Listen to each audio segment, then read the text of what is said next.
Sebelum dimulai, bisa subscribe di channel Taman Santuy ya. Telah bersabda Rasulullah, pada akhir zaman akan muncul seorang khalifah yang berasal dari umatku, yang akan melimpahkan harta kekayaan selimpah-limpahnya, dan dia sama sekali tidak akan menghitung-hitungnya. Hakar Muslim dan Ahmad. Nama Imam Mahdi. Imam Mahdi sebenarnya adalah sebuah nama gelaran, sebagaimana halnya dengan gelar khalifah, Amirul Mukminin, dan sebagainya. Imam Mahdi dapat diartikan secara bebas dan bermakna pemimpin yang telah diberi petunjuk. Dalam bahasa Arab kata imam ialah pemimpin ataupun Mahdi ialah orang yang mendapat petunjuk. Nama Imam Mahdi sebenarnya seperti yang disebutkan dalam hadis di atas. Dia bernama Muhammad, seperti nama Nabi Muhammad Sallallahu Alaihi Wasallam. Nama ayahnya pun sama seperti nama ayah Rasulullah, yaitu Abdullah. Nama Imam Mahdi sama dengan Rasulullah Sallallahu Alaihi Wasallam, yaitu Muhammad bin Abdullah. Ciri-ciri Imam Mahdi. Tidak ada seorang pun di muka bumi ini yang mengetahui tentang Imam Mahdi dan ciri-cirinya kecuali Rasulullah Sallallahu Alaihi Wasallam, karena Rasulullah dibimbing oleh wahyu. Oleh sebab itu, bagi kita sebaiknya tempat untuk merujuk tentang perkara ini adalah apa yang Rasulullah katakan dalam hadis-hadisnya sebagai berikut. Telah bersabda Rasulullah Sallallahu Alaihi Wasallam, Al-Mahdi berasal dari umatku, berkening lebar, berhidung panjang dan mancung. Dia akan memenuhi bumi ini dengan keadilan dan kemakmuran, sebagaimana bumi ini sebelum itu dipenuhi oleh kezaliman dan kesemena-menaan. Dan umur kekhalifahannya berumur 7 tahun. Ecar Abu Daud dan Al-Hakim. Telah bersabda Rasulullah Sallallahu Alaihi Wasallam, Al-Mahdi berasal dari umatku dari keturunan anak cucuku. Hajar Abu Dawud Ibnu Majah dan Al-Hakim. Kemunculan Imam Mahdi. Kemunculan Imam Mahdi bukan karena kemauan Imam Mahdi itu sendiri, melainkan karena takdir Allah Subhanahu wa Ta'ala yang pasti berlaku. Bahkan Imam Mahdi sendiri tidak menyadari bahwa dirinya Imam Mahdi, melainkan setelah Allah Subhanahu wa Ta'ala mengislahkannya dalam suatu malam, seperti yang dikatakan dalam sebuah hadis berikut. Telah bersabda Rasulullah Sallallahu Alaihi Wasallam, Al-Mahdi berasal dari umatku yang akan diislahkan oleh Allah dalam satu malam. Isyair Ahmad dan Ibnu Majah.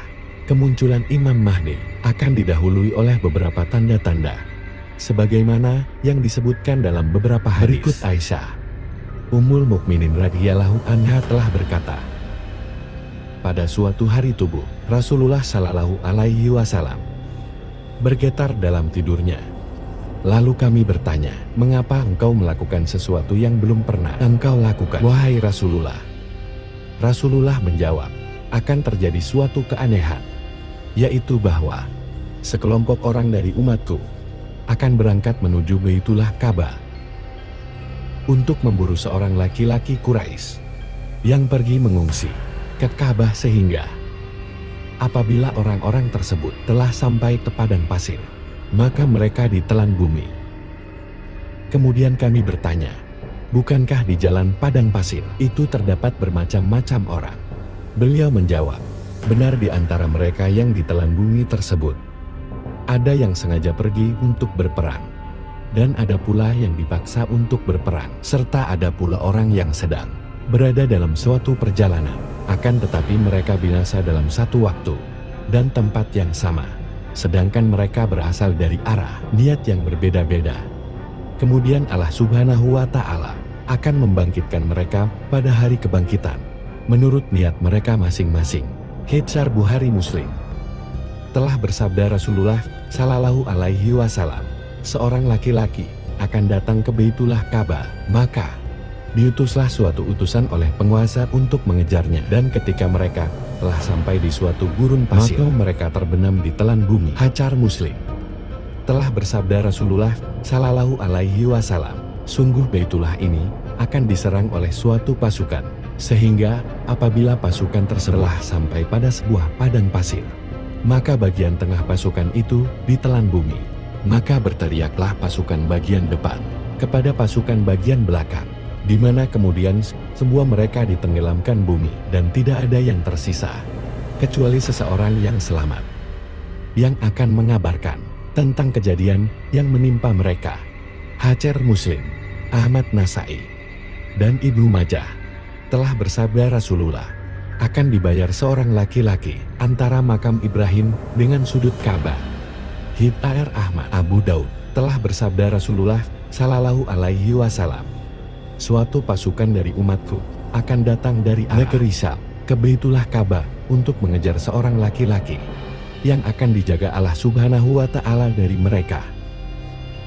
Hadits Ahmad.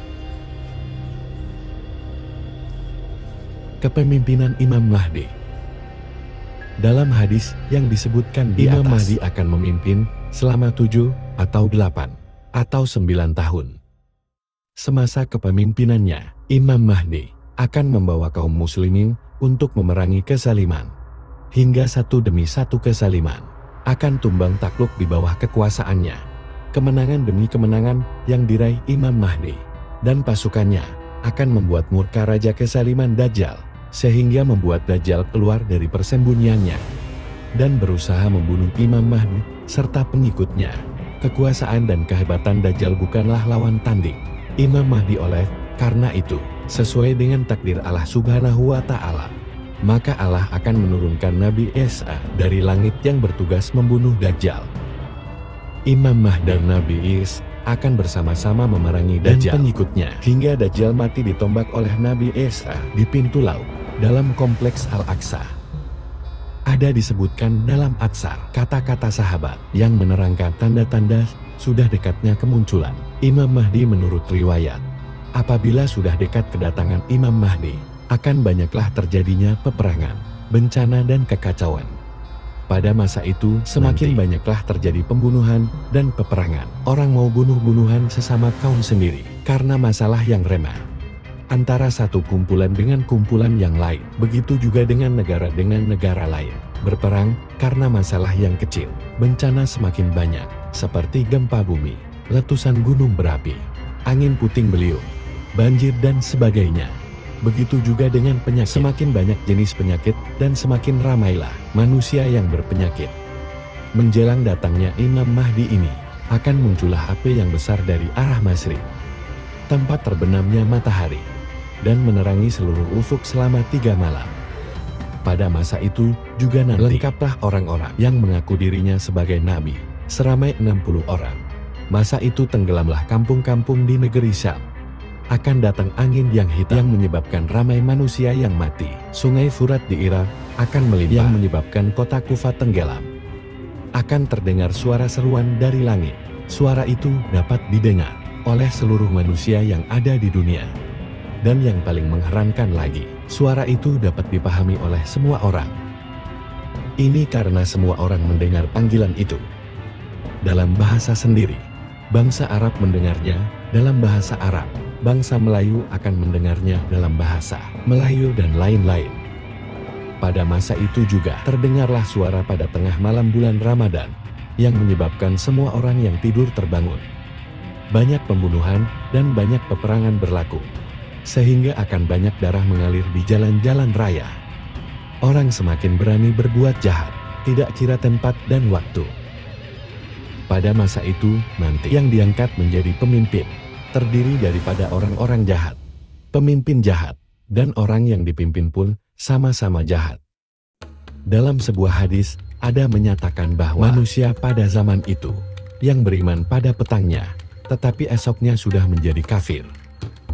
Bukan berarti petangnya dia Islam, tetapi esoknya Yahudi atau Nasrani. Maksudnya di sini banyaknya orang nanti akan kafir. Nikmat apa-apa saja yang dikaruniakan oleh Allah Subhanahu wa Ta'ala tidak disyukuri dan tidak digunakan di jalan yang diridhoi Allah. Menjelang turunnya Imam Mahdi, dikatakan tentara dari Turki akan datang ke Jazirah Arab. Mereka datang untuk menakluki tanah-tanah Jazirah Arab. Mereka bunuh pemimpin-pemimpin dan mereka kuasai daerahnya. Dalam keadaan dunia yang huru-hara itu, muncullah Imam Mahdi. Beliau datang untuk meneruskan perjuangannya Nabi Muhammad Sallallahu Alaihi Wasallam untuk mengatasi kekalutan di muka bumi ini. Semua makhluk di muka bumi ini gembira dengan kedatangan Imam Mahdi. bukan dari kalangan manusia saja, bahkan dari binatang, buas, burung-burung, dan lain-lain. Imam Mahdi itu adalah seorang lelaki yang soleh daripada keturunan Nabi Muhammad. Dia diangkat menjadi pemimpin ketika manusia di seluruh dunia begitu buruk keadaannya. Imam Mahdi akan diangkat sebagai pemimpin setelah dilihat beliau berilmu, berakhlak, dan mempunyai banyak kelebihan. Manusia pada zaman itu berharap agar Imam Mahdi dapat mengembalikan dunia kepada kebaikan. Imam Mahdi itu tidak mengetahui bahwa dirinya itu adalah Imam Mahdi yang ditakdirkan oleh Allah Subhanahu wa Ta'ala untuk diutus ke dunia sebagai penyelamat umat akhir zaman.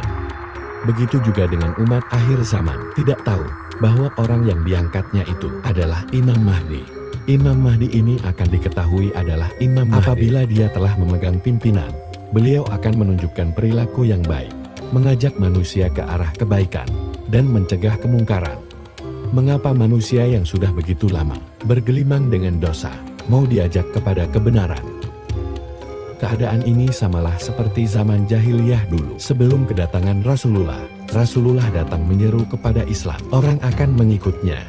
Walaupun baginda terpaksa menghadapi penderitaan dan kesusahan yang dahsyat, keadilan dapat ditegakkan di zaman Rasulullah karena masyarakat yang baik dan beriman. Kuranglah malapetaka dan musibah yang menimpa mereka. Bahkan rahmat Allah datang bagaikan air yang melimpah ruah, tak terkata nikmatnya. Umat akhir zaman, setelah dunia aman makmur kembali seperti zaman kegemilangan Islam satu masa dulu, maka pada masa itulah tahulah mereka bahwa pemimpin mereka itu adalah Imam Mahdi.